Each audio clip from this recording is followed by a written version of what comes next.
સાડા 7 થી 8 સુધી પૂર્વ ગુજરાતમાં થશે અંધારપટ। નર્મદા, ભરૂચ, નવસારીમાં અંધારપટ રહેશે। સુરત, વડોદરા, તાપીમાં થશે અંધારપટ અને 8 થી 8:30 દરમિયાન સૌરાષ્ટ્રમાં અંધારપટ રહેશે। જામનગર, કચ્છ, દ્વારકામાં અંધારપટ છવાશે।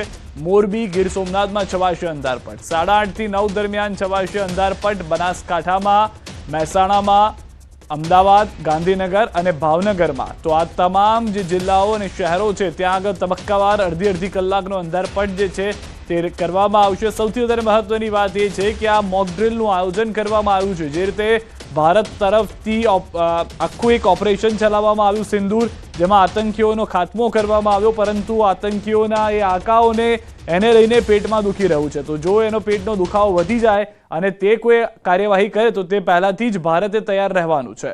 તો કચ્છમાં 3 જગ્યાએ સિવિલ ડિફેન્સની મોક ડ્રિલ યોજાઈ છે। ભુજના પોલીસ પરેડ ગ્રાઉન્ડ ખાતે યોજાઈ હતી મોક ડ્રિલ।